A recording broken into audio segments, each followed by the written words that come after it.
Well, I appreciate you all joining me this evening. This is the first ever episode of Grillin and Chillin with Coleman.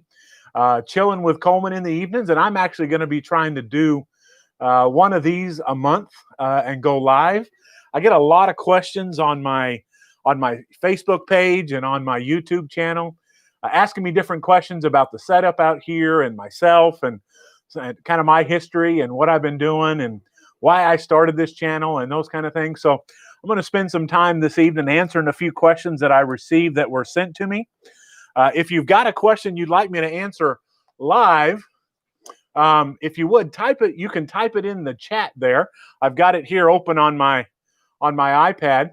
But when you need to ask a question, if you would, preface it by pushing 4 question marks, then your question, and then ending it with 4 question marks. That way, I can pick it out of the live chat, and I can see what questions you're going to be asking. But so far, I can see the Duke's Kitchen and Grill.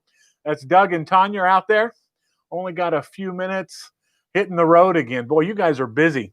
I've known Doug and Tanya for years now. They're some of my great friends, and they're Mac Tools distributors out there in Farmington, New Mexico. So if you're out there in New Mexico and you're needing some Mac Tools, make sure you go see Doug and Tanya. They've been in business for about 8-10 years now, and they're doing amazing. So I appreciate everybody joining me. First thing I want to talk about is thank you very much. Yeah, everybody hit like. I'd like to see 100 likes on the live chat tonight. So if we can get 100 likes, that would be amazing. The first thing I want to talk about tonight is we just recently hit 200. We just recently hit 200 subscribers on our YouTube channel, and that's a huge milestone for me. We started this back in the middle of April, and it was actually the encouragement. I see Rhonda Burns on here. Actually, Rhonda Burns, you're actually one of the reasons that I decided to do this YouTube channel. She was out here visiting us a while back and said, "You know what, Coleman? You need to start a YouTube channel and teaching people how to barbecue and grill." So I took her advice, and so Rhonda, this is all your fault. Thank you very much. I love you, and I can't wait to see you again.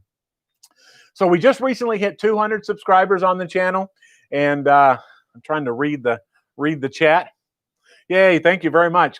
Doug and Tanya said congratulations. We recently hit 200 subscribers, and I'm having a giveaway. If you watch my last video, and that was the one on I posted about 3 days ago. I at the end of that video, I had a special giveaway that I was doing for everybody.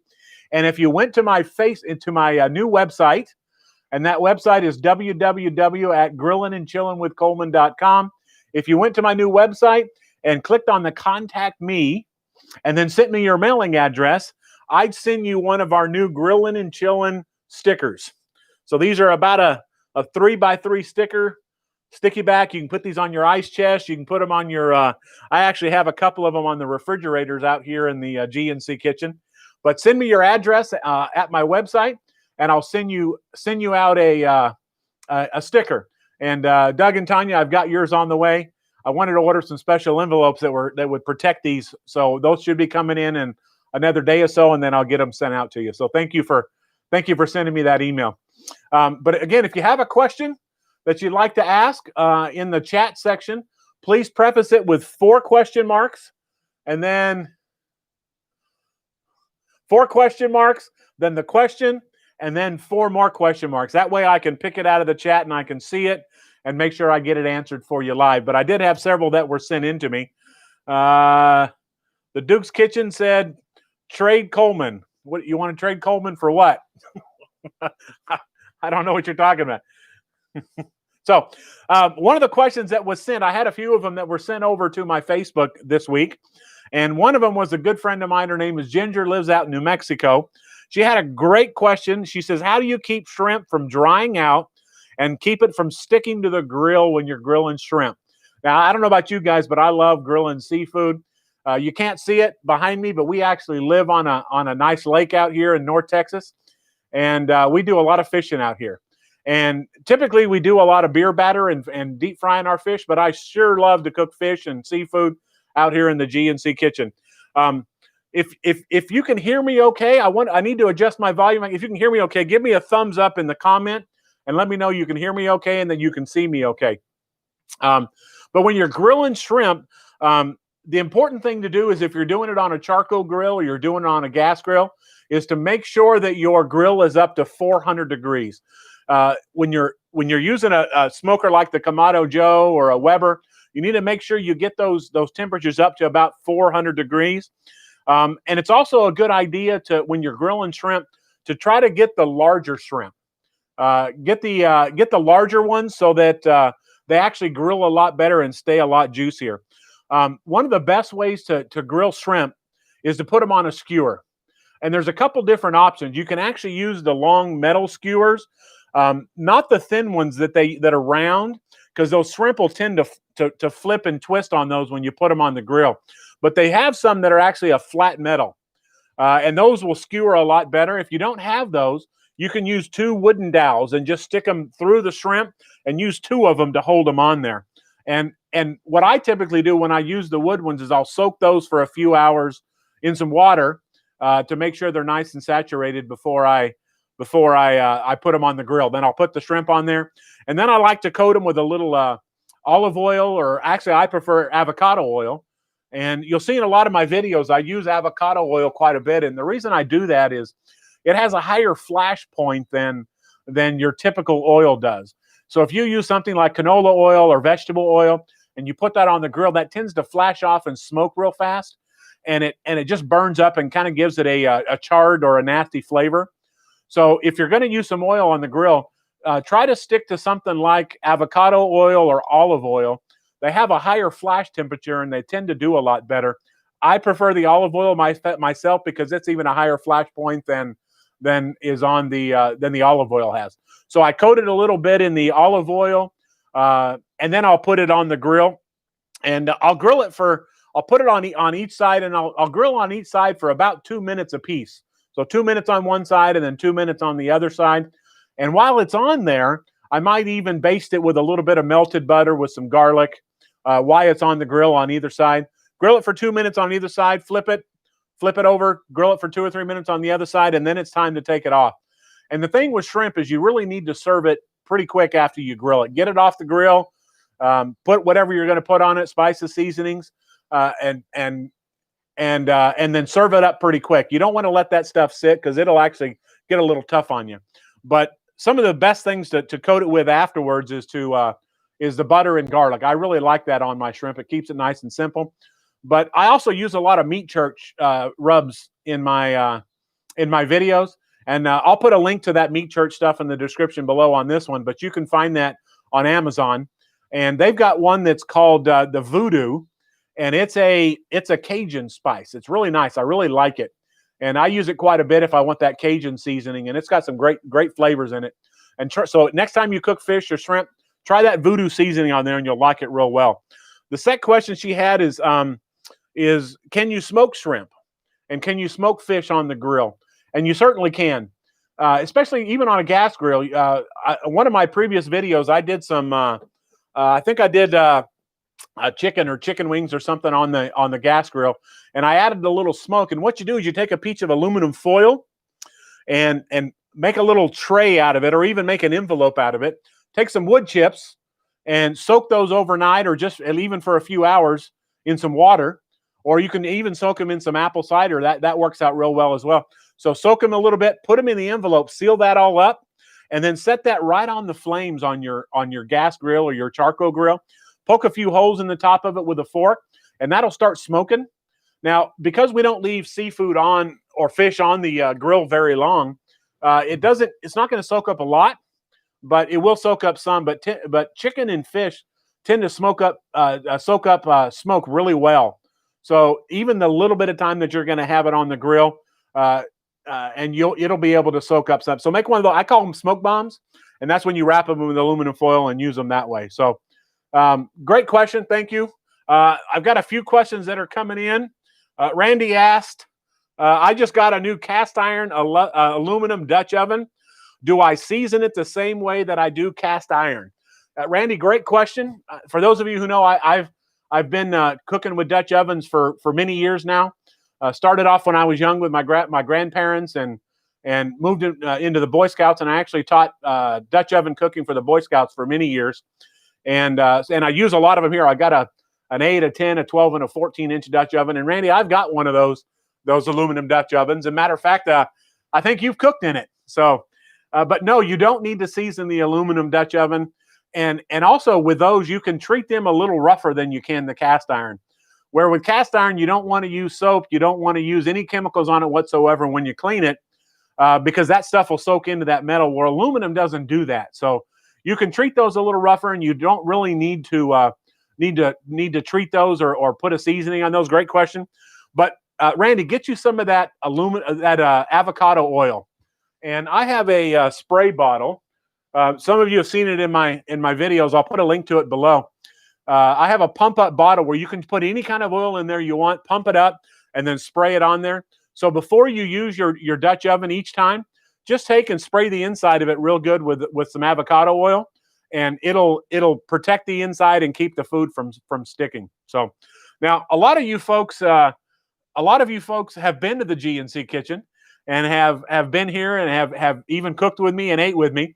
So I'd like to see if you've been to the GNC kitchen and cooked with me, put in the chat right now. I want to type in chillin down there. I want to see how many of you guys have been in the GNC kitchen with me and been here cooking with me. I know Randy, you have. Rhonda, you have.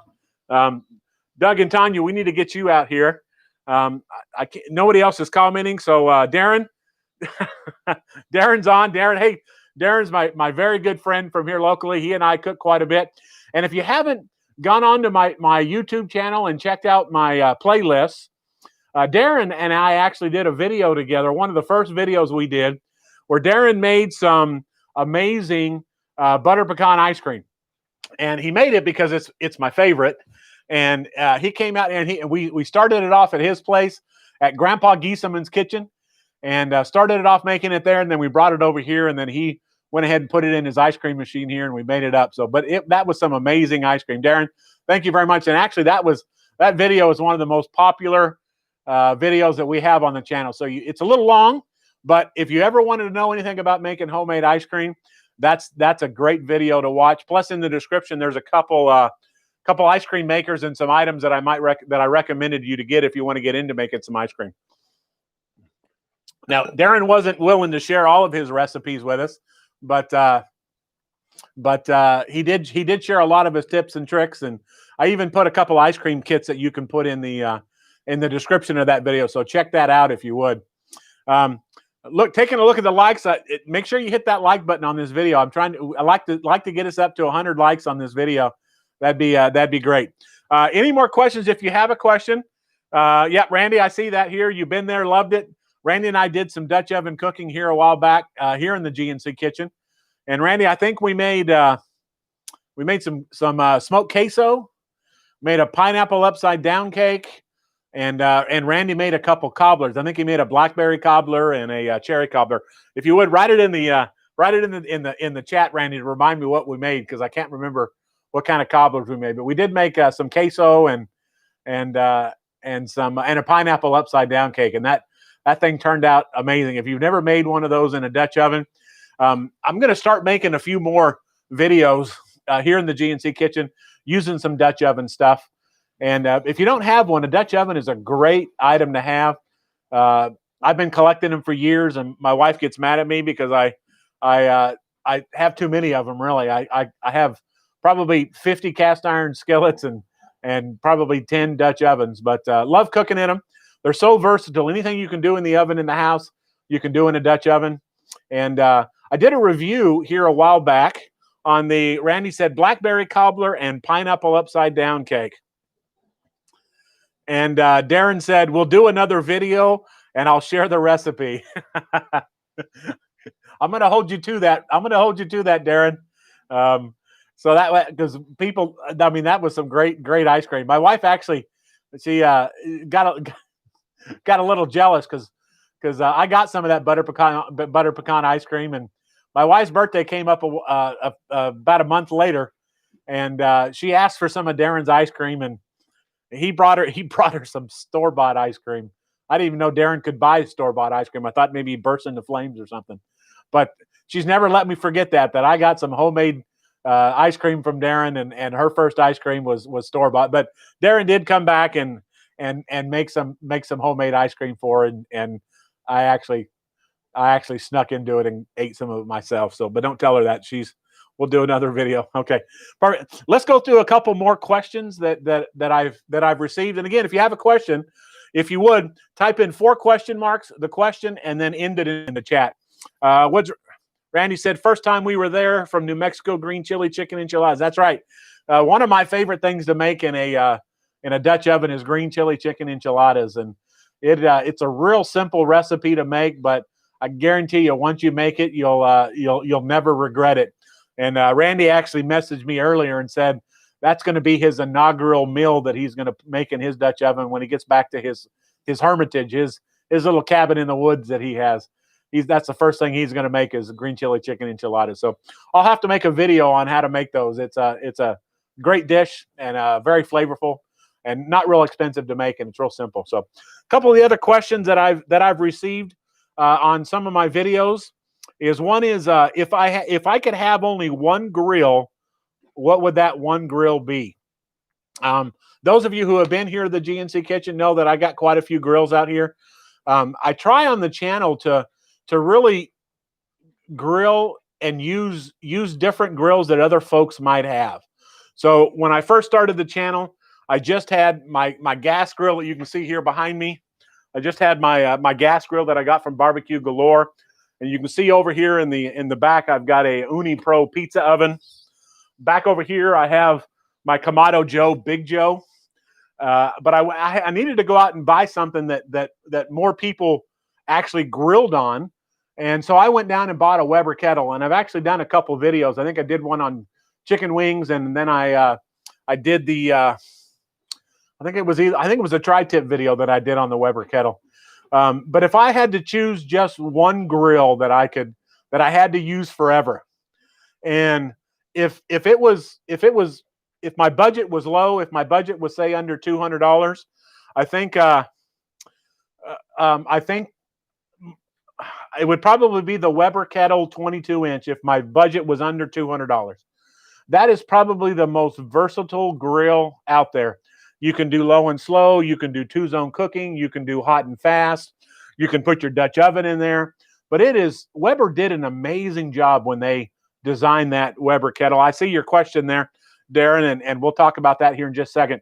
But the Weber kettle is an amazing grill. It's so versatile. You can use regular charcoal in it, but I prefer to use lump charcoal. That's 99% of the time. That's usually what I'm using. So if my budget was under $200, I'd pick the Weber kettle 22-inch. Now, if my budget was a little higher, if it was say between $200 and $400, I'd stick with the Weber kettle, but they make one a little bigger. So the standard Weber kettle is about 22 inches across, but they make one that's 26. And I know it only sounds 4 inches bigger, but when you look at that, it actually increases the surface area of your grill by about 40% just by going up by those extra 4 inches. And it takes that Weber kettle that's the amazing grill that's a smaller and just makes it a little bigger. Because on the Weber, the smaller Weber, you can't really put a full packer brisket on there. You can't put more than a couple racks of ribs. But if you go with the 26-inch, the big one, you can put a full brisket on there. You can put about 4 racks of ribs. And again, it's really an amazing grill. So if your budget is under $200, go with a 22-inch. If it's over $200, between $200 and $400, go with the Weber kettle 26-inch. It's a great grill to have. Now, ultimately, if there was no budget and I could have any grill I wanted, it would definitely be my Kamado Joe that I have over here. I don't know if you got, let me swing you around a little bit. You can see the Kamado Joe sitting over there in the corner. But that's the Kamado Joe Big Joe. And those of you who don't know what a Kamado cooker is, it's actually a ceramic cooker that's porcelain on the outside. And it uses lump charcoal. And it's great for low and slow. It's great for hot and fast. They have pizza attachments. I have a rotisserie attachment for it. So it's probably the most versatile, amazing grill I've ever used in my life. Up until I bought this grill, you know, I'd cooked on a gas grill for many years. I cooked on charcoal for many years, and never intended on spending the kind of money that I spent on the Big Joe over there. And a buddy of mine convinced me that I needed to try it out. You know, he had a Big Green Egg. Everybody's heard of the Big Green Egg. And I went and looked at the Big Green Egg, and man, they're $2,500 for those things. And I started doing a little research, and I found a company called Kamado Joe, and I really liked their grill. They do an amazing job. Give me just a second. I'm gonna turn this light. It's a little bright. Make it a little easier for you folks. I think that's a little better. Perfect. All right. Sorry about that. So I found the Kamado Joe. It's got a better hinge. It's got a better clean out system. It's got a better circulation system. And I really enjoy it a lot more than I do the Big Green Egg. So I picked up the Big Joe. And those of you who have been out to the GNC kitchen and out here on the back deck, we tend to have some big get-togethers out here. We've had up to 50 folks out here. The back deck out here is about 1,300 square feet. And we tend to have a lot of people out here. Matter of fact, we got to get together. We had some folks that are coming over here tomorrow evening, and we're going to cook up some chicken wings. But with the Big Joe, I can put 4 10-pound pork butts on that thing. I can put about 100 jalapeno poppers, or with a double decker, I can put probably, I don't know, 50 wings on there. So it's a nice big grill, and they have different sizes. They've got the Little Joe, the Classic, and then the Big Joe. And then Kamado Joe just came out with another one. But if I had one grill that I could choose, one grill, it would be my Kamado Joe Big Joe. That has really been the best grill that I've ever had. You know, I've got my gas grill here behind me, and you might have heard me joke, if you've been over here, that if you look inside my gas grill, you're going to see that I use it for pan storage. That's where I store a lot of my pots and pans and cast iron griddles and those kind of things. But I don't typically cook on the gas grill. I just don't enjoy cooking on it. And when I built the outdoor kitchen out here, the GNC kitchen, if I was thinking right, I would have built in the Kamado Joe instead of built in the gas grill. But I bought the gas grill first, and then I found the Kamado Joe. But yeah, I'm thinking about how some way I can actually take that gas grill out and put in the Kamado Joe. But these are concrete countertops here, so it'd be kind of difficult to do that. So, Darren, you had a question. You said, what is your preferred method of cleaning your gas grill grates? Good question. Now, if you haven't cleaned your grates in a while, and they're pretty bad, one of the best things to do is the next time if you have a self-cleaning oven, the next time you have you're going to clean out the oven in the house, take your grates and put them in the self-cleaning oven and just run them through a cycle there. It's not gonna hurt them.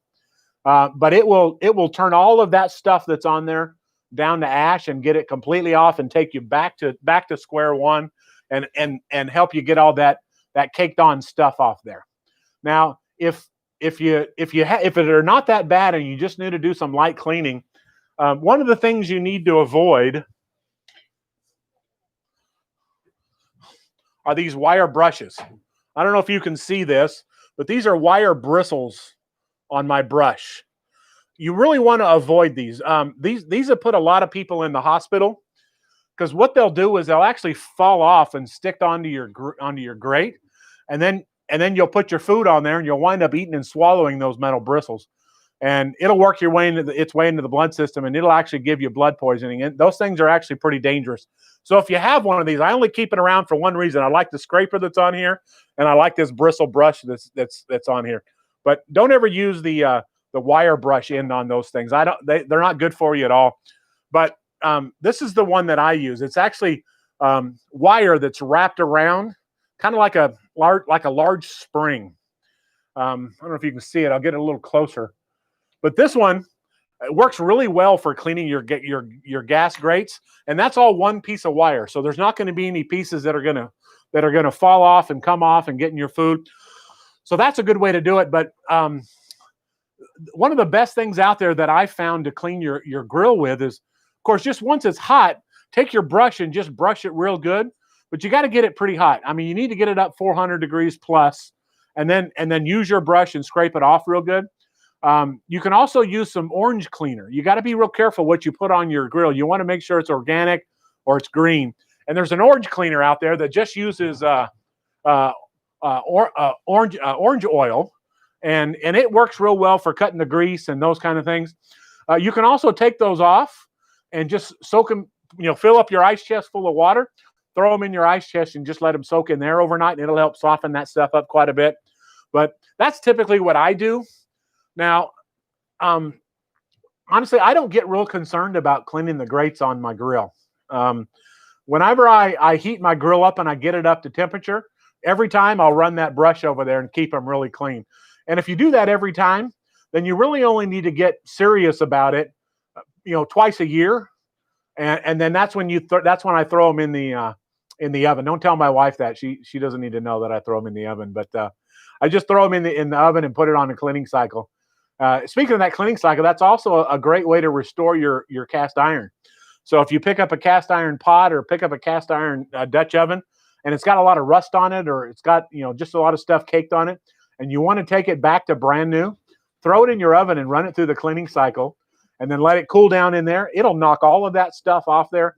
Pull it out of there. Put some linseed oil on it, and then put it back in the oven at 200 degrees for about 30 minutes. Pull it out, let it cool, put another coating on there, put it back in for another 30 minutes and 200 degrees, and do that about 5 or 6 times, and that'll put a really nice coating on any of the cast iron that you have. But you got to treat that stuff because it'll rust on you. Let's see if we have any more questions. If you got another question, if you would, leave it in the comments below, again, with the 4 question marks, the question, and then the last 4. So let's move on to the next question. Another question I had the other day on one of my videos is, I'm always ragging on lighter fluid. Always in all my videos, I'm asking folks, don't use lighter fluid in your grills. And why don't I use it, and why don't I encourage people to use it? Because it's so easy to use. And that's because it's an oil. It leaves a bad flavor and a bad taste in your grill, and that'll never come out. And if you've got one of these ceramic cookers and you use lighter fluid in it one time, that lighter fluid flavor will never go away. It'll always be in there, and you'll never be able to get rid of that stuff. So I don't ever use it. I use a chimney starter, and you've seen them. They're a round cylinder with a handle on there. You put your charcoal in the top of it, throw a piece of paper towel or newspaper in the bottom of it, set it on fire, set it on your grill, and it'll be ready in 5 or 10 minutes. And you can pick up those charcoal starters for, I don't know, 10, 15 bucks and use it for years. I've been using the one that I have. I've got a couple of them over there, and you can use those for years, and they'll last you, and you'll never have to buy lighter fluid again.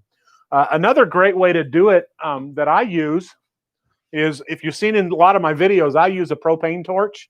So with this one, it uses the small 1-pound bottles, light it up, and then turn it on. And I use that in 90% of my cooks, whether I'm using charcoal briquettes or I'm using lump charcoal. I use the propane torch there to light it up with. And I've been using this same 1-pound bottle here for about 4 or 5 months. So they last a long time. You can pick them up at Walmart for about $4 or $5. You can pick up the torch. I think I paid $10 or $15 for this. If you look on a lot of my videos, I have a link to that. And speaking of those links, in a lot of my videos, I put links below in the descriptions. And those are some of the items that I recommend or things that I use. I never put an item in there that I haven't personally bought and used and give it the seal of approval. If it doesn't work, I'm not going to recommend it to you folks. I want to make sure that the things I'm recommending to you are things that are going to work for you. But if you do click on those links, it does help the channel out a little bit. We do get a little commission from those links. It doesn't cost you folks anymore. It doesn't cost you anymore to buy the items. But if you click on those links and go to the Amazon and purchase those, we do get a little cut of that. So it does help the channel out quite a bit. So thank you guys for your support. We've got a lot of people that have clicked on those links and purchased some of the items that I've recommended. But that's the reason I don't use lighter fluid. I just don't like the taste it leaves and don't like it on my food. Next question I get quite a bit. Let's see if we got any more questions here. Randy asked, I've seen you grill pineapple. Have you ever cooked it in a Dutch oven? Randy, I don't know that I have. The problem with doing it that way is for those of you who haven't seen, I haven't made a video, but in my intro video, I show a pineapple that I'm grilling on a rotisserie. And with that, I call that a fireball pineapple.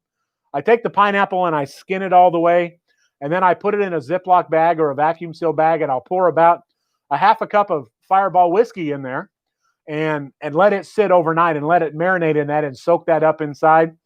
I'll pull it out of the bag. I'll coat the outside of it in brown sugar, put it on a rotisserie, and then spin it.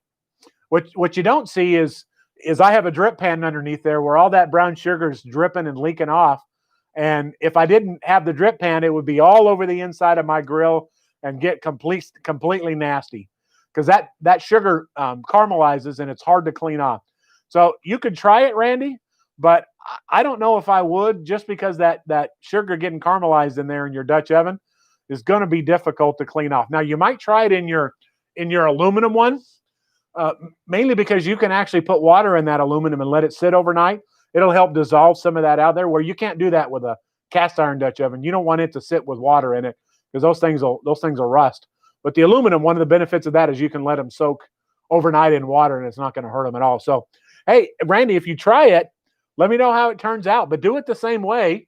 What you might do is cut it in half and put two halves down inside there, and then coat them in the brown sugar and let them sit in there and cook. You probably want to get your temperature on the inside of that Dutch oven up to about 300 to 350, and run it for about an hour inside that Dutch oven. And I bet you it would taste amazing. It's just going to be a mess to clean up when you get done, just because all the sugar. But great question. If you have any more questions, put them in the comments below. We got another question. And great question. Actually, that was the next one on my list, Randy, and that was, what are the advantages of using lump charcoal over briquettes? And why do I use lump instead of briquettes? Now, if I'm using a Dutch oven, I like the briquettes for that because I can regulate the temperature. I actually have a temperature chart. I need to get it posted onto the website. I have a temperature chart that I can post on there where it tells you if you want it 200 degrees, 250, 275, 300, how many briquettes you put on top and how many you put underneath. And you can regulate the temperature inside. What I did is I sat out one day with all three of my Dutch ovens, put an oven thermometer on the inside, put some charcoal or some briquettes on the top and the bottom, and I just regulated it and see how many it needed to have to get that internal temperature that I wanted. So I've got a chart that shows both the 10, the 12, and the 14-inch Dutch oven and how many briquettes you put on top and bottom, and it works out real well. But so briquettes work real well for Dutch ovens. I don't like them for anything else, and really because there's other chemicals that they put inside those charcoal briquettes. It's not just briquettes. It's not just wood. If you look on some of those, they'll tell you that they might either have some lighter fluid in those, or they could have any other kind of chemicals that they put in there to help hold those together. So I don't like them as much. Plus, they tend to ash a lot. They produce a lot of charcoal ash. And if I was to use them inside my Kamado Joe and fill it up and do a regular cook, it'd fill up the entire bottom of my Kamado Joe with ashes, and it would actually cut off the circulation. It would clog it up, and it wouldn't work right. So that's one of the reasons I don't like it. When you're using lump charcoal, it is just pure wood. That's all it is pure wood. It also tends to burn a lot better than briquettes. It lasts a lot longer. I can put a load of lump charcoal in my Kamado Joe, and I've got 20 hours of low and slow out of my Kamado Joe grilling at 250 degrees, and on one load of lump charcoal in there, and it does real well. So it burns a lot cleaner as well. It doesn't give you that nasty smoke. So you'll hear me saying in a lot of my videos that when you start your grill, you want to wait for the smoke to turn from a blue to a gray. So when you initially start it, the smoke coming out of your smoker is a little blue, and you want to wait about 15 or 20 minutes and let that go away. It'll turn to a light gray, and that's when you want it. That's the good smelling smoke. That's what you want on your food. So wait a little bit for using a smoker and you're using wood. But lump charcoal works so much better. It lasts a lot longer. It's not cheaper. I wish it was, but surprisingly, I actually did a test here a while back, and I tested how long I could get out of some high-end Fogo is what it's called, Fogo, and I compared it against the Royal Oak Premium lump charcoal that I can get at Walmart, and that Fogo stuff is probably, I don't know, I buy it on Amazon when I buy it. It's like $55 for a 45-pound bag, But I can buy that Royal Oak lump charcoal, the premium lump charcoal at Walmart for 10 or 15 bucks a bag. And I've been doing a test on how long I get out of a load of charcoal in the Kamado Joe versus the expensive stuff versus just the Royal Oak. And surprisingly, I don't get any longer burn times out of the expensive lump charcoal than I do out of the Royal Oak charcoal that I have. So I've that's what I've been buying lately, and that's what I've been using. It's the red bag at Walmart, and it's a premium Royal Oak lump charcoal, and it's been working great for me. Great. I get probably, I don't know, 10 cooks out of a bag, depending on what I'm cooking. And that's one of the benefits of the Kamado Joe is once I'm done cooking, I can close up all the air. It'll go out like a wood stove will, and I can reuse that lump charcoal that's still in there. Just add a little fresh to the top and keep going. So it's another benefit of that. So let me look at the questions. Randy said he's going to make the pineapple next week and make his mom do the cleanup. So, Randy, can you please publish the chart? Mine is always a guessing game on the chart. Yeah, Randy, what I'll do is I'll put that on my website. Give me through the weekend and let me put it together and put it in a PDF, and I'll put it on the weekend. And hey, I see a buddy of mine just joined, Tommy. Tommy, good to see you. It's been too long since I've seen you. Tommy and I have been friends since, holy cow, Tommy, it's been 30 years we've been friends. I was thinking about that the other day. Tommy said, I just learned how to send a message. Holly and I are watching. Love you. Love you guys too. Sure do miss you. You need to bring the wife and kids out here to the homestead, and we'll hang out on the back deck and have a few drinks and maybe have a cigar. Not we won't have any cigars. But good to see you, Tommy. Thank you for joining. I appreciate you guys getting on. Another question that I get quite a bit on my channels is what is my favorite thing to grill? And I guess that really depends on what kind of mood I'm in. But if I could just grill one thing for the rest of my life, it would probably be baby back ribs. I just love baby back ribs. They are, if you've ever had my baby back ribs, those of you who had, put a chillin in the comment. Let me know you've had them. But I actually made a video here a while back. If you want to know my secrets to making baby back ribs, and I actually did them on the gas grill and smoked them on there. But if you'd like to know my secrets on making some amazing baby back ribs, watch that video. But I just love the baby. It takes about 6 hours. I use the 3-2-1 method.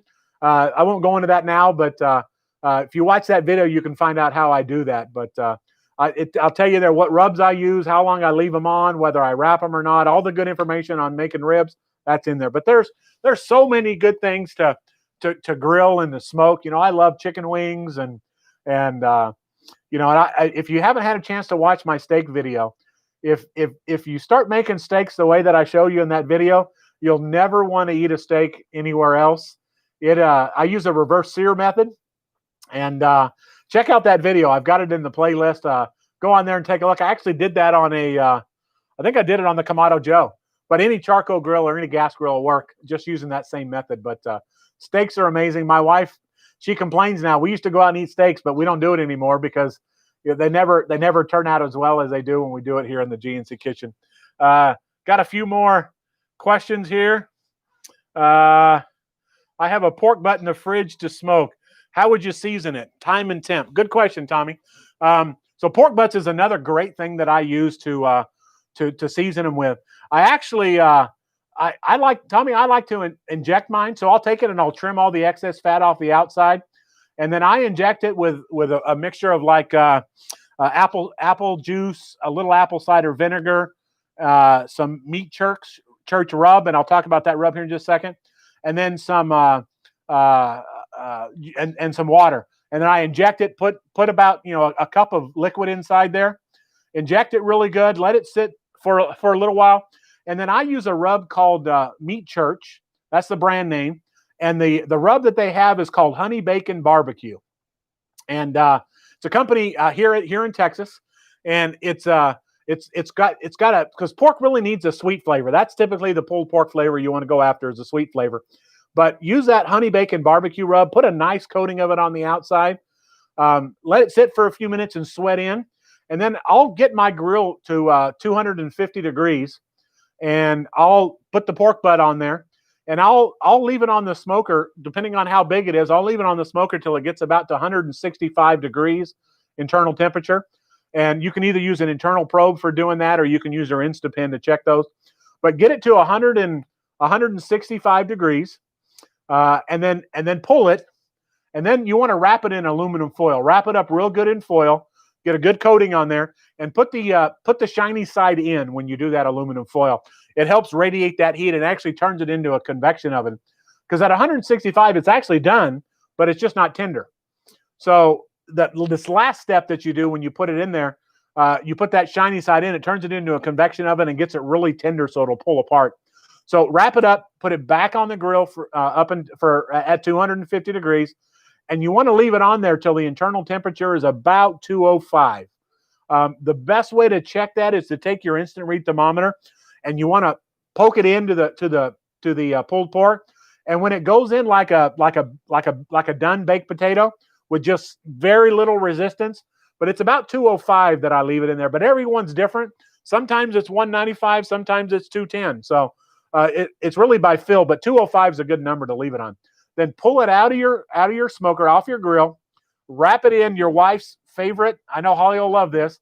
Wrap it in her favorite towel out of the guest room. Wrap it up in the foil, wrap it up, and put it into an ice chest for about 2 hours.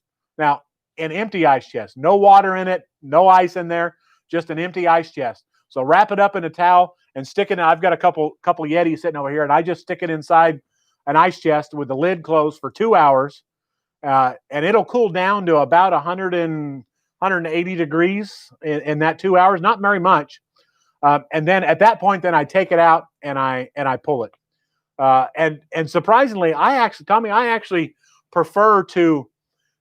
I make 4 at a time, so I'll buy 4 10-pound pork butts, put them on the Kamado Joe and smoke them, get them done, and then we'll eat some that night when they're done. But the rest of them, I have a vacuum sealer, and I shred them. You pull the bone out, I shred them, put them into bags of about 4 to 5 pounds a piece, and then I stick them in the freezer. When we're ready to use them, we pull one out of the freezer, and I got a sous vide machine. So if you don't have one, you can just heat them up in the microwave. It works just fine. But I prefer sous vide. Sous vide is a water bath. So you throw the whole bag in the water bath, turn it up to 165 degrees and let it sit there for a couple hours, and it warms it up slowly. But you'll be amazed, that pork butt actually tastes better once it's frozen and is a leftover. We actually prefer it that way. It has more of a smoky flavor when you do it that way. I'm not sure how that works, but it works great for us. But so just to recap, inject it, rub it on the grill at 250 to 165, pull it off and wrap it in foil, back on the grill to a 205, pull it off, wrap it in a towel, put it in an ice chest for 2 hours, and then pull it. It'll be the most amazing tender pork butt that you've ever had. So good question, Tommy. Thank you. Holly said no. Yeah, I know. Don't do it, Tommy. You won't be able to sleep safe, I guarantee it. So Randy, my daughter just said dinner is ready. Don't want to keep her enchiladas waiting. Randy, go eat some enchiladas. I'm just rambling. So food's much more important. And Small Southern Lawn. Hey, we got someone new on here. Love those tips. I've never done the pork butt. That helps a lot. It definitely does. I need to do a video on the pork butt. I haven't done one yet. I've only got about 20 videos on my channel so far, but if you're not a subscriber, please consider subscribing to the channel. Working our way. The next goal I have, we just hit 200, and next goal I have is I want to get to 500. Couple more questions, and then I'm going to wrap this up. So I get a lot of questions because anytime I'm filming out here, you can see my dogs walking around, and sometimes when I'm doing edits and cuts, you'll see a dog 1 minute and then they'll just disappear and they'll go away. So I get a lot of questions about what our dogs' names are.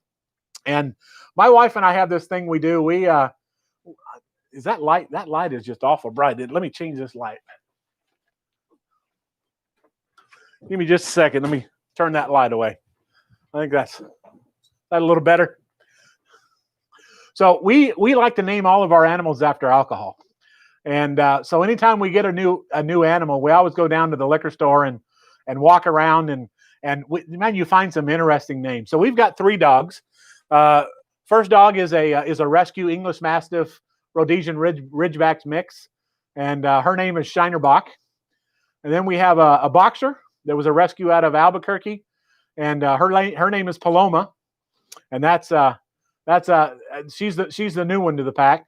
And then our last one, my wife wanted a lap dog, and our English Mastiff and our boxer are just not real good lap dogs.